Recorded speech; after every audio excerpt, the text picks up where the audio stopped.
Bell के button को भी क्लिक करना बिल्कुल मत भूलिएगा, इससे आपको मेरी नई रेसिपी का नोटिफिकेशन मिलता है। और मैंने भिंडी का ये साइज़ लिया, अगर जो लंबी होती है थोड़ी सी, उनको मैंने ऐसे 2-2 पीस कर लिए हैं। ठीक है, ऐसे 2-2 पीस कर लिए हैं। तो आप भी भिंडी का जितना छोटा साइज़ होगा उतनी ही ज़्यादा टेस्टी बनेगी। तो ये टोटल भिंडी का ये साइज़ होना चाहिए, इससे ये ज़्यादा लजीज। बिस्मिल्लाहिर्रहमानिर्रहीम, अस्सलाम वालेकुम। कैसे हैं आप सब? दुआ है, उम्मीद है कि आप सब खैरियत से होंगे। अल्लाह ताला आप सबको अपने ज़ुबान में रखे, खुश खुर्रम आबाद रखे। आज मैं अपने आपके साथ बहुत ही मज़ेदार से भिंडी गोश्त की रेसिपी शेयर की है, ट्रेडिशनल स्टाइल में। और किन मसालों के साथ मैंने ये भिंडी गोश्त बनाया है, मेरा क्या तरीका है। आप सब भी बहुत अच्छा बनाते होंगे यकीनन। मेरा तरीका जानने के लिए आप वीडियो को देखिए, फुल देखिएगा प्लीज़, स्किप मत कीजिएगा। और अगर वीडियो पसंद आए तो लाइक कीजिएगा और चैनल को सब्सक्राइब कीजिएगा, और फ्रेंड एंड फैमिली के साथ भी शेयर कर दिया करें। और साथ में लगे बेल आइकन के बटन को क्लिक करें अगर आपने सब्सक्राइब किया है, इससे आपको मेरी हर नई वीडियो का नोटिफिकेशन मिलता है। तो चलिए आप चल के रेसिपी देखिए। तो मैं इनको मज़ीद मिक्स करके फिर इसको खाने के लिए प्लेट में डालती हूँ। तो यहाँ पे मेरे पास आधा किलो भिंडियाँ थी, उनको मैंने साफ़ कर लिया, धो के, पहले धो के फिर काट के साफ़ करके रख लिया। और मैंने भिंडी का ये साइज़ लिया, अगर जो लंबी होती है थोड़ी सी, उनको मैंने ऐसे 2-2 पीस कर लिए हैं। ठीक है, ऐसे 2-2 पीस कर लिए हैं। तो आप भी भिंडी का जितना छोटा साइज़ होगा उतनी ही ज़्यादा टेस्टी बनेगी। तो ये टोटल भिंडी का ये साइज़ होना चाहिए, इससे ये ज़्यादा लजीज होती है। आधा किलो भिंडियाँ हैं मेरे पास और आधा किलो ही गोश्त है। तो चलिए अब इसकी कुकिंग स्टार्ट करते हैं। तो यहाँ पे मैंने कुकर ले लिया है, चूल्हा ऑन करते हैं और इसमें मैं डालने लगी हूँ ऑयल। तकरीबन 1/4 कप के करीब ऑयल डाल दिया। और साथ में इसमें मैं डाल रही हूँ 1 अदद प्याज, मीडियम साइज का 1 अदद प्याज है। ये तकरीबन 1/2 कप बन जाता है मीडियम प्याज। आजकल बड़े बड़े प्याज आ रहे हैं, तो ये मैंने एक ही बड़ा प्याज लिया है, तो ये तकरीबन 1/2 कप बन रहा है। तो आप अपने हिसाब से ये डालें। और साथ में मैं डालने लगी हूँ लहसुन छिला हुआ। ये बारीक लहसुन है, देसी लहसुन है, तो ये तकरीबन 2 टेबलस्पून है साबुत। इसको मैं थोड़ा सा भूनूंगी और साथ में आगे क्या करना है साथ तरीका आपसे शेयर करती हूँ। यहाँ पे मैं आपको दिखाऊं कि प्याज सॉफ्ट हो गया है और ज़्यादा इसका मैं कलर नहीं कर रही। साथ में इसमें मैं डालूंगी गोश्त है आधा किलो, ये इसमें डाल दिया। इसको थोड़ा सा मिक्स करेंगे और साथ में अब इसमें डालूंगी इसके मसाले। इसमें मैं डालूंगी हस्बे जायका मिर्च 1/2 टीस्पून, हल्दी जाएगी इसमें 1/4 टीस्पून, और नमक इसमें मैं डालूंगी हस्बे जायका, ये भी मैं डालूंगी 1.5 टीस्पून। इसको मिक्स करूंगी। आंच मैंने हल्की कर दी थी कि कहीं मसाले जल ना जाएं। अब इसको अच्छे तरीके से मिक्स करेंगे।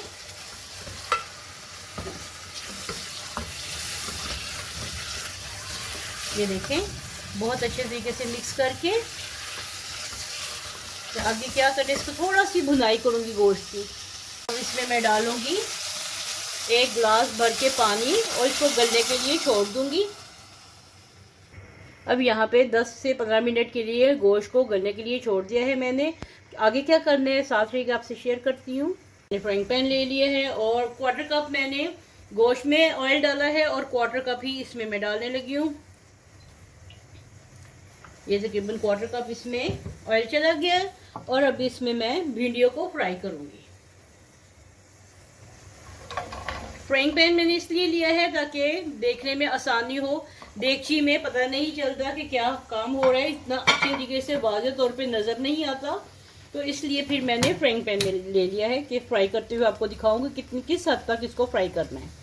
तो यहाँ पे मैं आपको जो नई बच्चियाँ हैं उनके लिए ये टिप है कि जब भिंडियों को आप फ्राई करें तो बहुत ज़्यादा चम्मच नहीं मारना, और ये बहुत ज़्यादा लेस छोड़ना शुरू कर देते हैं।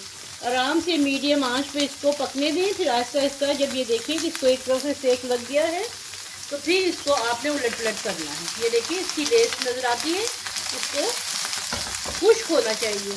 इनको मैंने धो के खुश्क होने के लिए रख दिया हुआ था, थोड़ी सी कहीं भिगो कर रखी क्योंकि उसके ऊपर बहुत मिट्टी होती है, तो वो मिट्टी जो है वो फिर सेपरेट हो जाती है जब इसको भिगो के रखते हैं। तो आधे घंटे के लिए भिगो के रखें, फिर इसको छलनी में डाल के रखें और ये अच्छे तरीके से खुश्क हो जाए, फिर इसकी कटिंग करें।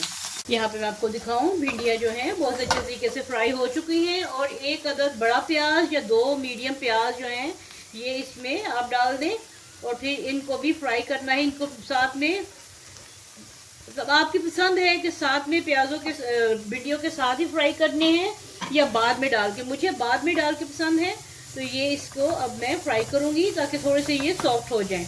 अब भिंडियाँ मज़ीद नहीं पकेंगी क्योंकि प्याज डल गया है ना, प्याज अपना पानी छोड़ेंगे तो भिंडी मज़ीद फ्राई नहीं होगी, उसका कलर चेंज नहीं होगा। तो चले अब मैं इसको फ्राई करती हूँ थोड़ा सा। और यहाँ पे देखिए मैंने गोश्त को गला लिया है और मसाला भी इसका बिल्कुल मिक्स हो चुका है। और अब इसमें मैं डाल लगी हूँ छोटे छोटे से जो 3 अदर टमाटर है मेरे पास, मैं ऐसे ही डालने लगी उसको। इसका मैंने छिलका नहीं उतारा और इसकी भुनाई करूँगी। भुनाई करके फिर आपसे अगला स्टेप शेयर करते हैं कि आगे क्या करना है। यहाँ पे मैं आपको दिखाऊं, मसाला बहुत अच्छे तरीके से भुन चुका है और इसका ऑयल भी सेपरेट हो गया है। अब मैं क्या करूँगी आपसे शेयर करती हूँ। यहाँ पे देखिए भिंडियों को मैंने यहाँ पे रख लिया है और ये सारा मसाला गोश्त का इसमें मैं डाल दूँगी। मैंने फ्राइंग पैन में इसलिए मैं डाल रही हूँ ताकि आपको इसका पता चल नज़र आए कि किस तरीके से बन रही है। वरना देखी में भी पक सकता है या कढ़ाई में भी पका सकते हैं। फ्राइंग पैन में बहुत अच्छे से ये इसकी मिक्सिंग हो जाएगी। ये देखिए, अब इसको बहुत अच्छे से मिक्स करते हैं सारा। देखिए मैंने इसकी मिक्सिंग बहुत अच्छी कर दी है और साथ में मैं इसमें हरी मिर्ची डाल रही हूँ और इसको थोड़ी सी देर के लिए दम पे लगाते हैं ताकि सारा मसाला और गोश्त का जो है वो भिंडियों में रच बस जाए। फिर आगे क्या करना है आपसे शेयर करती हूँ। तो ये देखिए भिंडी गोश्त का सालन बन चुका है, घी छोड़ दिया इसने और मसाला बहुत अच्छे तरीके से भिंडियों में भी रच बस गया है। देखिए कितने मुख्तसर से मसालों के साथ भिंडी गोश्त बना है, ट्रेडिशनल है, जैसे हमारी माएँ बनाती थी उस तरीके से मैंने बनाया है। तो चलिए अभी इसको डिश आउट करते हैं, चूल्हा बंद कर देती हूँ। यहाँ पर प्लेट में डालते हैं, रोटी के साथ खाएं। बहुत ही मज़ेदार सी ये रेसिपी बनी है, बिल्कुल ट्रेडिशनल स्टाइल में जैसे हमारी माएँ बनाया करती हैं और यही सबसे मज़ेदार लगती हैं थोड़े से मसालों के साथ, क्योंकि भिंडी का भी जायका आता है और गोश्त का भी। नमक मिर्च और हल्दी कुछ भी और इसमें मसाला नहीं डाला है। तो कैसी लगी आपको आज की मेरी रेसिपी ज़रूर बताइएगा, फीडबैक दीजिएगा। अपना अपने घर वालों का बहुत ख्याल रखिएगा। जाते जाते बेल के बटन को भी क्लिक करना बिल्कुल मत भूलिएगा, इससे आपको मेरी नई रेसिपी का नोटिफिकेशन मिलता है। मिलते हैं ऐसी नई मज़ेदार सी रेसिपी के साथ। तब तक के लिए अपना अपने घर वालों का बहुत ख्याल रखिएगा। अल्लाह हाफिज़।